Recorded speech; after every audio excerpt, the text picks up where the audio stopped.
Can they hear us crackling with anticipation? With anger, frustration, disappointment. I What? never thought I'd be longing for the Thursday night Steelers-Browns game.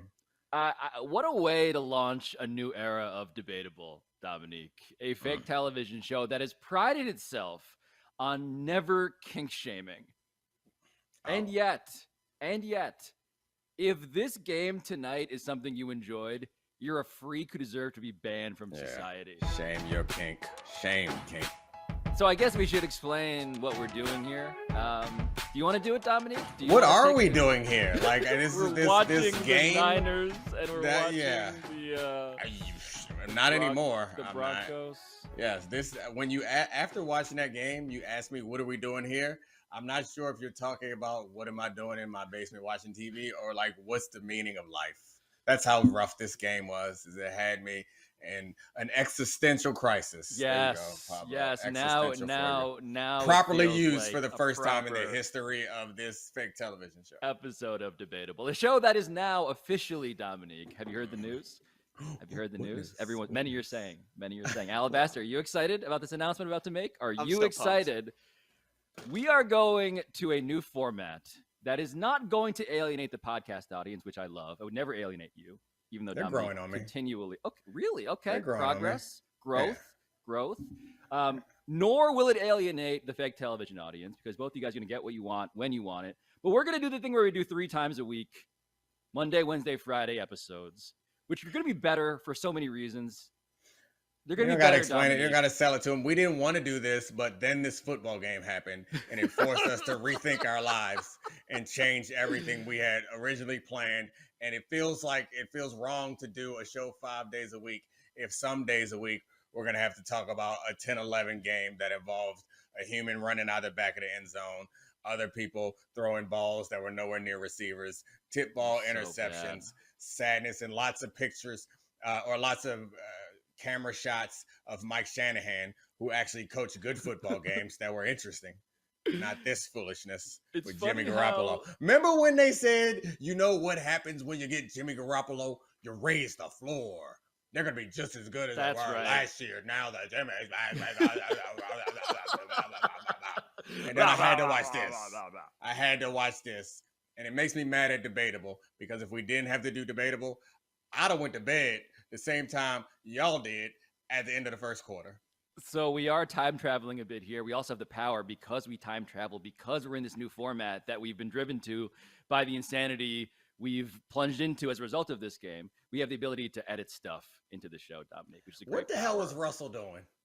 Like, what the hell has Russell been doing? Can we edit together a picture of Russell Wilson wearing years. That tuxedo, like operating a blimp that just narrowly avoided crashing into a canyon? Can we do that? Because this is what it's like now. We care. You care so much than me. To Denver, and I love that place. It was a great city, great stadium, great fans. I enjoyed it. They don't deserve this.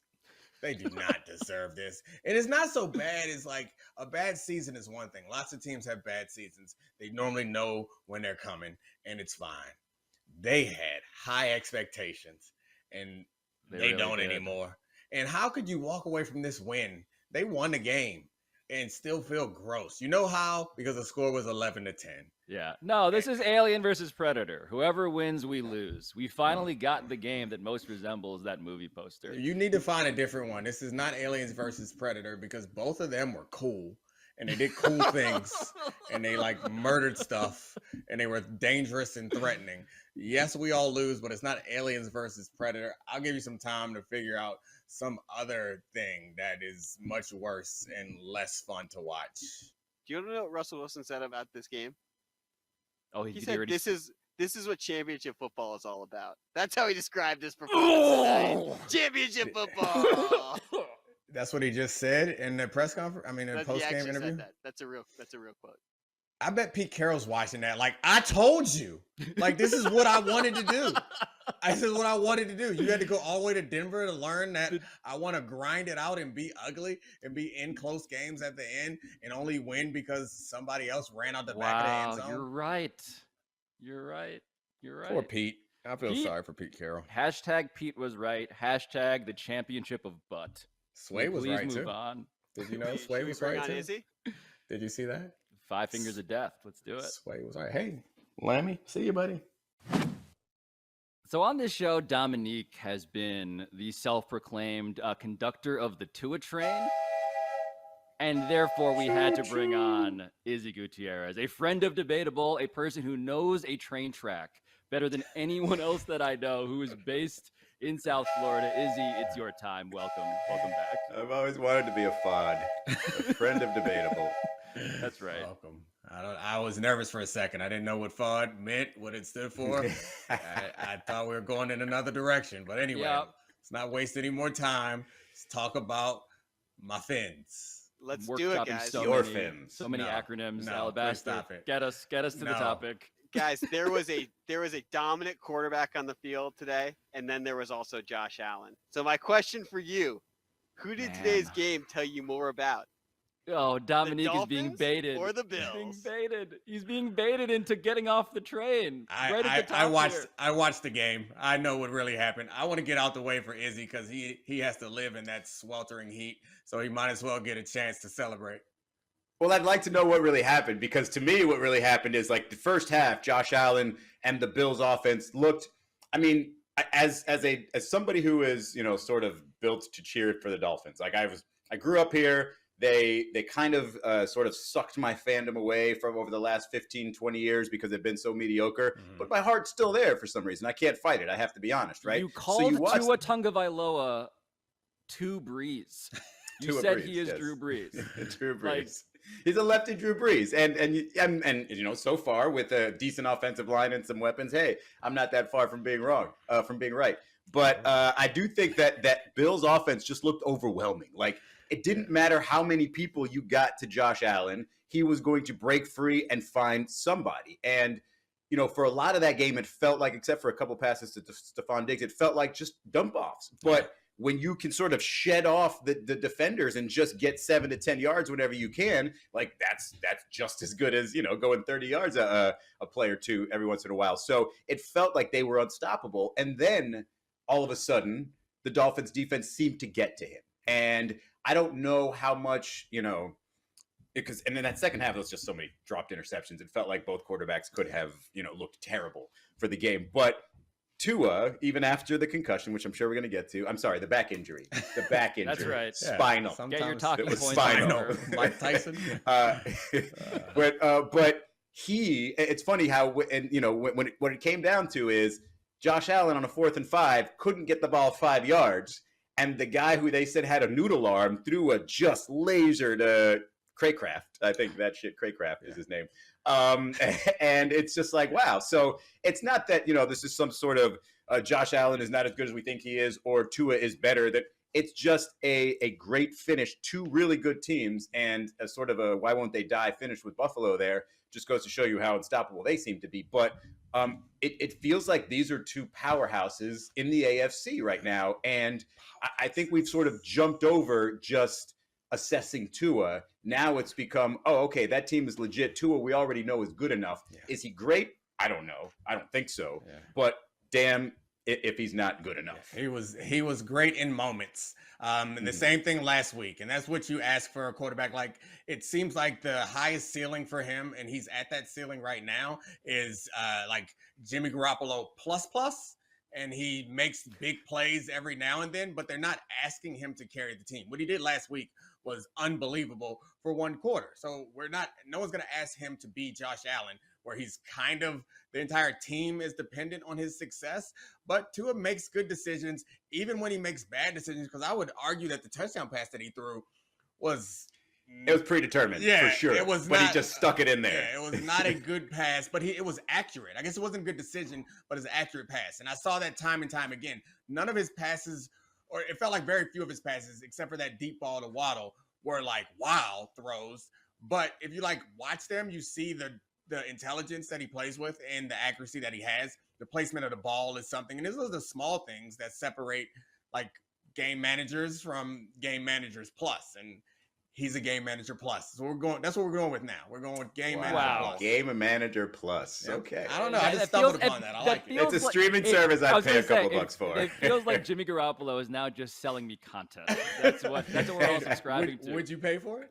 I mean, it's a little only Jimmy's I'm all about, to be clear. Yeah, but hold on, because there's a stat here that Alabaster was plaintively pointing to, and it is this: the Bills outgained the Dolphins 497 to 212, and so I want to distinguish between a couple of things that I think are happening here. Listening to you guys, these conductors of this train, who are not like banging the drum for Tua so much as you are like marveling at what the Dolphins collectively might be. Mm-hmm. And so I am curious, like, what actually is news to you here off of this game? What did you learn? They blitzed the shit out of Josh Allen, and it gave him trouble. And that's like at times. So the fact of the matter is, the best plays that the Bills made, most of them were against the blitz, but also like the worst plays were against the blitz also. So they drop coverages and miss coverages sometimes, like the early touchdown. They did a zero blitz on the first play of the game. The Dolphins zero blitzed Josh Allen on the first play of the game, and he hit him for a big gainer. It didn't scare him off. They continued to do it. And then someone missed the coverage in the blitz, and that's how they got their first touchdown pass out of the backfield. So, like, they weren't perfect in the blitzes, but throughout the course of that game, they got sacks, they forced fumbles, they were getting after him, and it wasn't even like they were blitzing, obviously, with the intent to tackle him, but they're aware of how physically impressive he is. So it was just kind of like to force him to get rid of the ball quickly. Is what it seemed like, and there were times where he had a big run, where they blitzed him, he broke the first tackle, had a big run. So it's just kind of the game you play when you're playing against Josh Allen. And it reminds me of like their game plan against Lamar Jackson. It's the same thing. They want to get after you. They don't want to let them sit back in the pocket and destroy their team. Well, before we get to Charlie real quick, Pablo, to answer your question, I think that's what I learned from this team is because we came in thinking like, given all the Bills injuries, that it would probably be a shootout. It's in what we've seen from the Dolphins defense and then with those Bills injuries. Exactly. And it turns out it started off that way somewhat, but it calmed down after a little bit. And so what the Dolphins have was they have a lot of individual talent on that defensive side. They just hadn't shown it really coming together. And after Brian Flores and that really aggressive defense, and seemingly like calling well-timed defense, like blitzes all the time, it just made you wonder, hey, can Mike McDaniel and his staff sort of carry that over while changing up the offense and being this sort of really innovative offense and taking advantage of those two wide receivers. And so far through the first 2 weeks, hadn't really seen that, certainly not last week. This week, we saw a lot of that. We saw a lot of those playmakers available. We saw that defensive backfield's really good. Javon Holland's really good. And so it makes you think that, even when the Bills are healthy defensively, at least this Dolphins defense can give Josh Allen a lot to worry about, and he can't coast over this team the way he had, the previous 7 times. Yeah, even when the Dolphins punt a ball into the butt of one of their own teammates, this defense can hold on, Alabaster. I don't know if you want to. Oh, no, he's gone. He took it down. He took it down. We're done with him. Oh, you backed away. Yeah, he got scared. So I thought we should give credit to Xavier Howard, who was outstanding in coverage against Stephon Diggs for much of the game, in zero coverage without any help for much of the game, and it was really impressive. That was outstanding. In general, like the defense, while they put up big numbers, I thought the defense was really good going up against this impressive is the understatement, this seemingly unstoppable offense. Well, so they were able to stop them. Go ahead. But this nuance, right, of this defense was really impressive. Also, they gave up like 500 yards or whatever it was.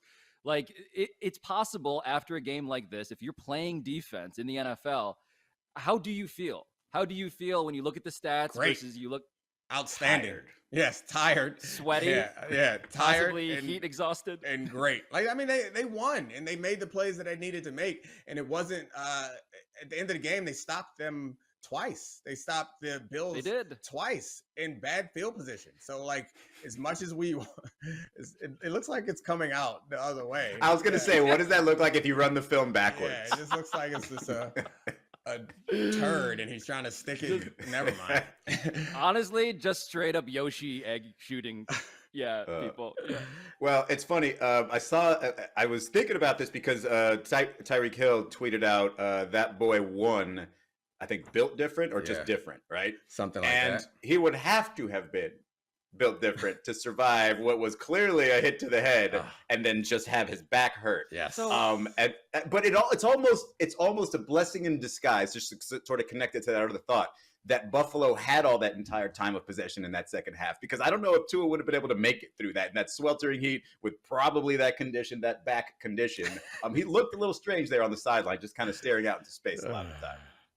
That sequence, right? We should talk about that, because what happens at the end of the second quarter is that Tua gets hit, falls backward, hits his helmet, the back of it against the ground, gets back up, begins to walk, stumbles forward, catches himself with both hands on the ground, looks like he is exhibiting signs of gross motor instability, a term that I learned today.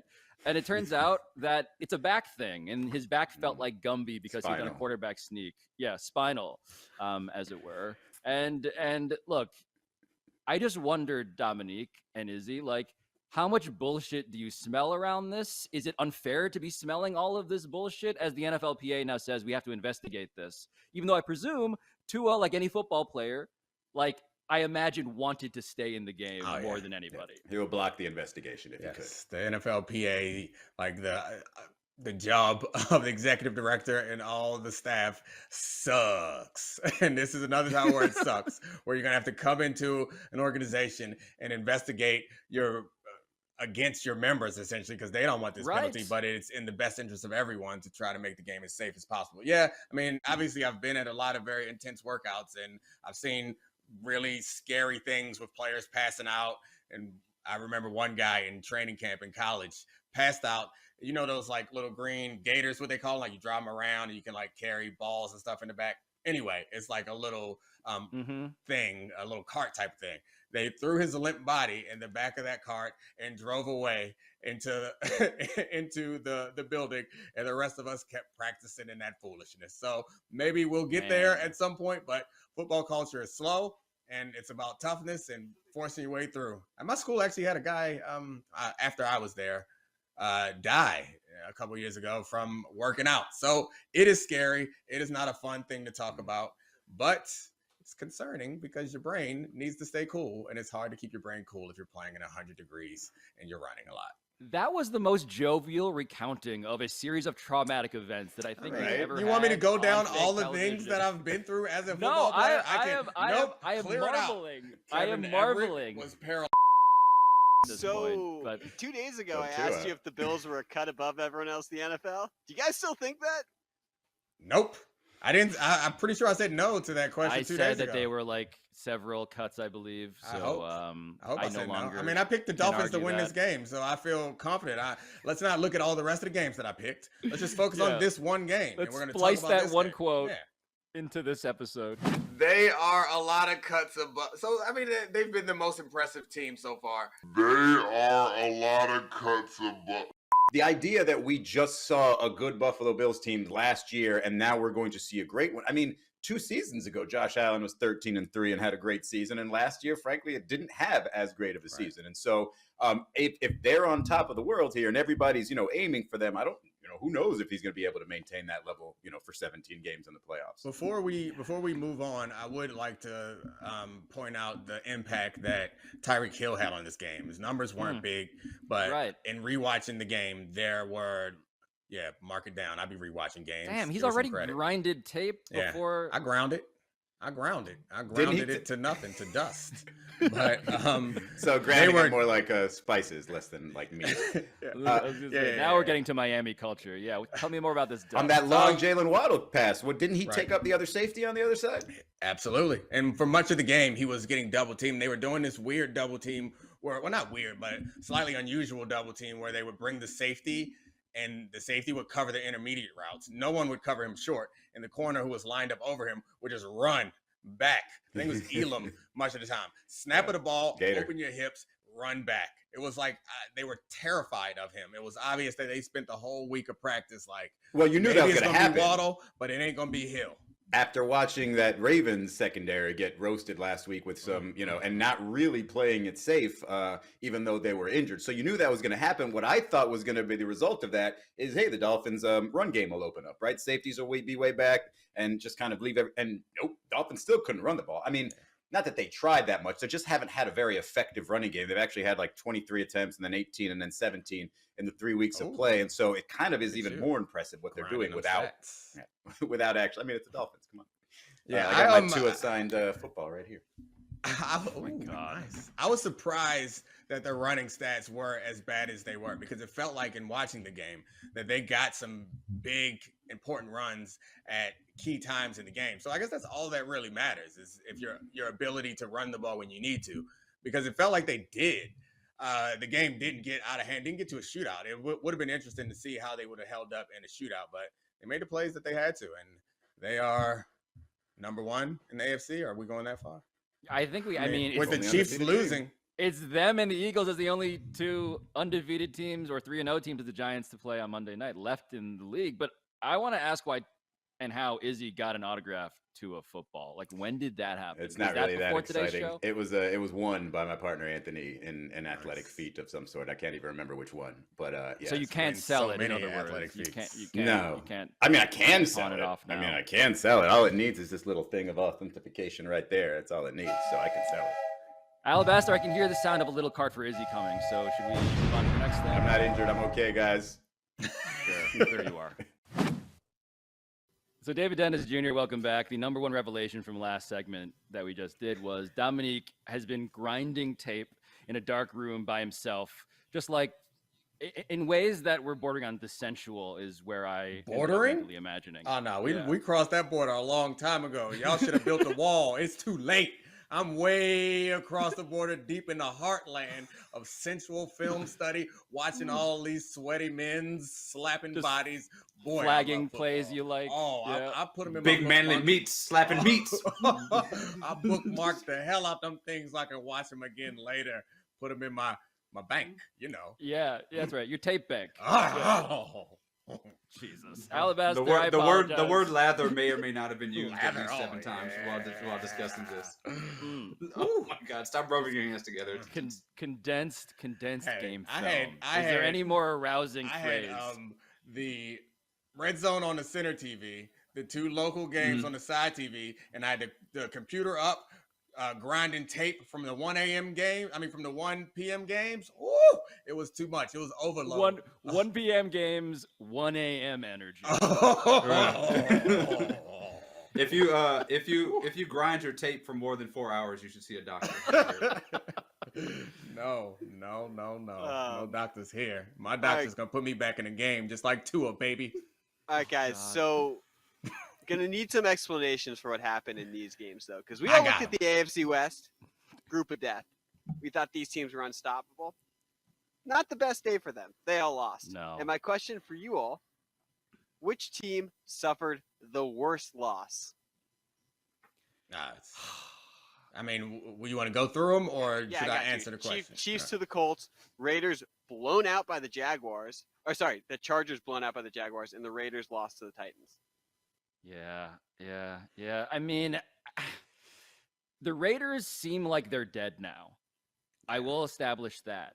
But I'm not surprised because I had them as the 4th team in the group of death, and it felt like dead man walking in the No, I mean I had them as the 4th team too, but I can't accept. I'm not surprised that they're as bad as they are. Like no one thought they were going to be this bad. So Josh McDaniels, David Dennis Jr. I'm using your full name like I'm your teacher. I apologize for that. But the idea that Josh McDaniels got called into the principal's office actually by Mark Davis, the owner, and was held up at the presser, like. It's fair to say that there is some fun to be had and just like the dysfunction clearly happening right now. At least it didn't get Herm Edwards did, which is good. But fired in the end zone. Fired in the end zone and then sent on an American Airlines coach flight to wherever he has to go. And apparently the staff may or may not have been sending things to leak. Anyway, so I just learned that Josh McDaniels is 5-20 in his last 25 games. Which not ideal. It's so in the wake of the Washington Post piece, which they started a series about black coaches' lack of opportunities.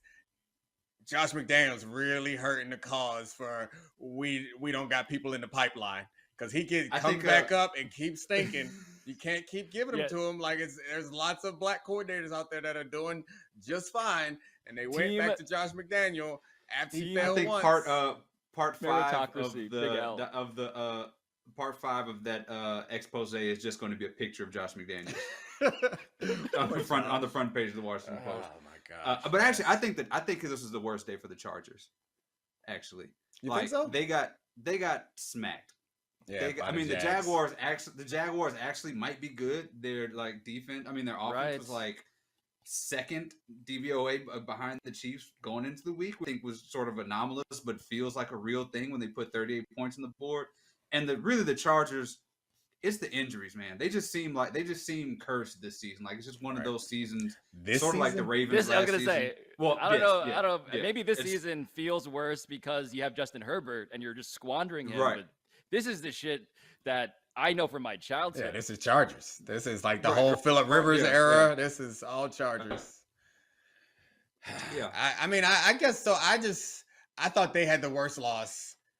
However, I don't think they're done because you can explain away their loss. I think the Raiders are done, so that's much worse. I mean, I guess we should talk about the Chiefs, but I think we all just kind of still have enough respect for what the Chiefs have accomplished to be like, this is a blip. And that was another one of the games that I rewatched. And rewatching that game, the Chiefs special team. So they had a muffed punt. Yeah. And then they had a punt down on the 1 yard line. They missed a field goal. They missed a fake field goal. And they still had a lead in the closing minutes of the game. And their defense played well for much of the game. Then the Colts did that final drive to win. Their offense played okay, above. They were positive. They weren't terrible. But their special teams was so bad that they lost the game. And I guess you can just say, that's a fluke. That'll never happen again. We're still the Chiefs. We'll be okay.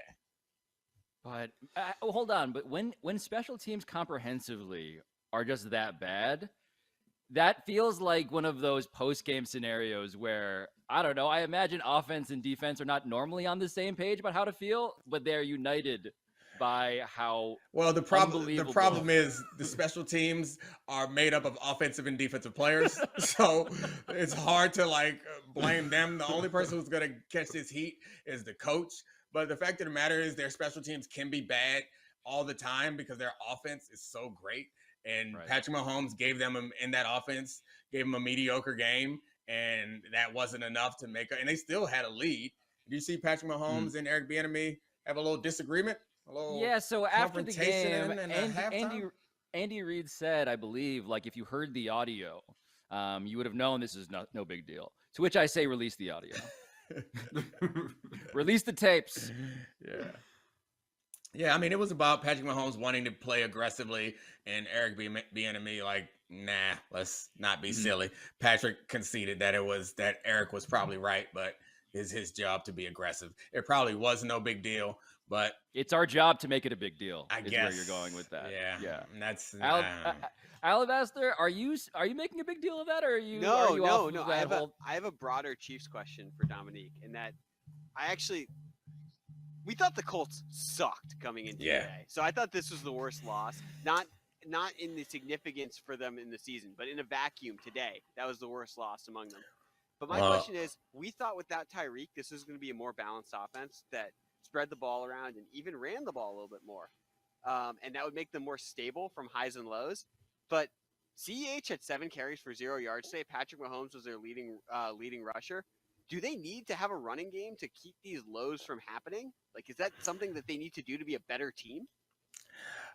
It won't hurt. However, MVS is supposed to be their deep threat, and Patrick Mahomes is used to throwing deep balls at Tyreek Hill. He overthrew him a couple of times when he was just open, out there doing a track workout. That's all he does out there. Well, yeah, and he didn't hit him. So I don't know. I think it'd be nice to have that, but I think that it's possible that we don't want to overreact to 1 week.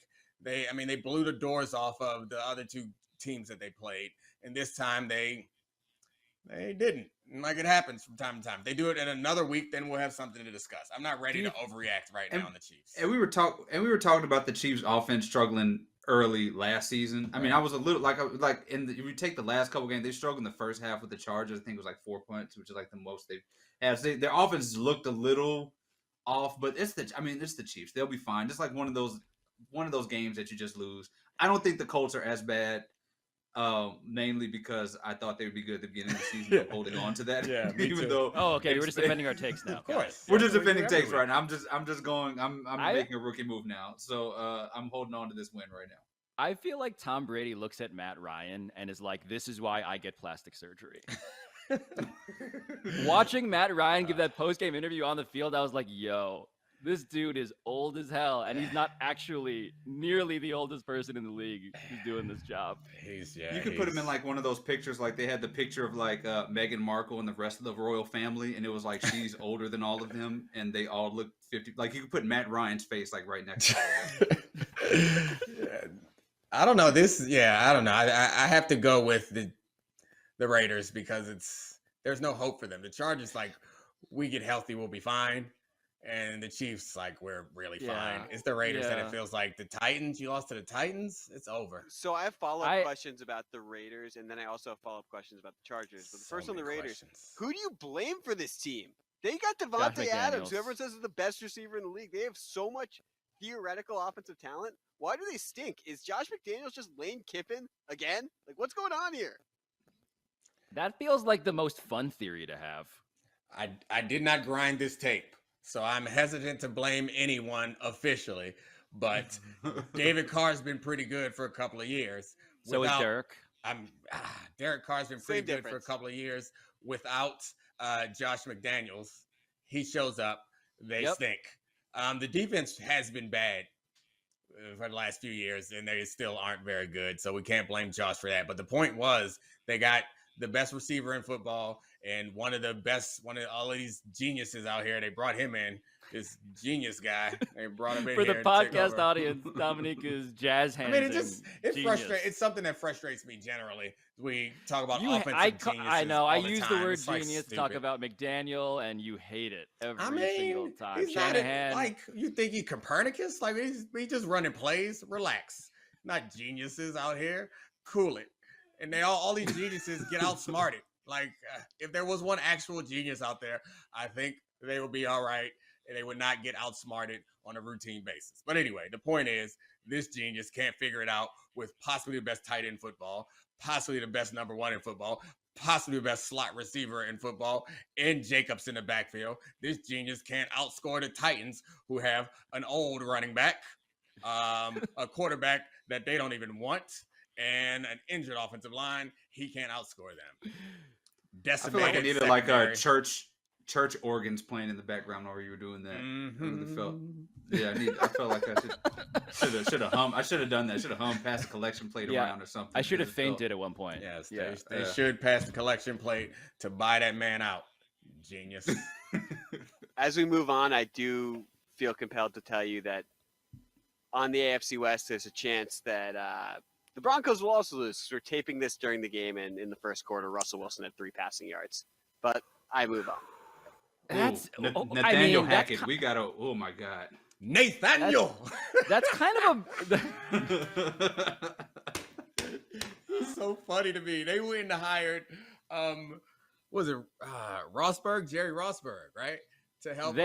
They hired in Nathaniel Hackett the fruit rounds of head coaches. Kirkland you're talking brand about Josh the special teams McDaniels. guy. Kirkland brand Josh McDaniels. They brought that man a babysitter. Oh man, he was in Baltimore when I was there. He was John Harbaugh's assistant head coach when I was there. So they just brought him over there. It was like, whatever you did to Harbaugh, do it to Nathaniel, because he is so confused out there. That sucks, man. I mean, I thought it was a good move, a good decision by the front office, but it's gotta be terrible for them to go hire a babysitter on you. Oh man. 2 weeks in. Natty Hacks. A babysitter for a guy whose entire job was to just lure a quarterback over who never came. Right. Speaking of that quarterback, the definition of you had one job. It's the final game we're going to talk about. Did you learn anything from that 14-12 shootout between the Packers and the Bucs? Nope. Nothing that we didn't already know. Glad that game didn't go into overtime. Yeah. Think about that. I don't want to project my feelings onto your feelings, but I'm at a place in my life where Tom Brady and Aaron Rodgers in overtime is not a thing I want to watch. I watched that game and I was like, I don't want any more of this. This can end right now. And in fact, because Tom Brady couldn't like snap the ball in time, or they couldn't snap the ball to him in time, that 2-point conversion, we didn't have to get that essentially. But yeah, it was a big bowl of blah. Yeah, it was some good defense. Some really bad offense. It wasn't fun. And like you have the big names, it's supposed to be fun with the big names. It was not fun. And those teams, if either of those teams make a deep run, it's gonna be, I mean, I guess I don't know who I have more hope or more faith in. It's just I don't want to project. I just want to wallow in the sadness that was that game. It was not fun. No. Yeah, there was a moment when Tom Brady ran for I think 12 yards and dove, and then his knee brace got all twisted and he just was mangled and they were trying to help with his knee brace. It was like me trying to help my dad with his like remote, trying to figure out how to turn his TV on. It just felt like something I didn't want to watch anymore. It was hard. It was tough. It was tough.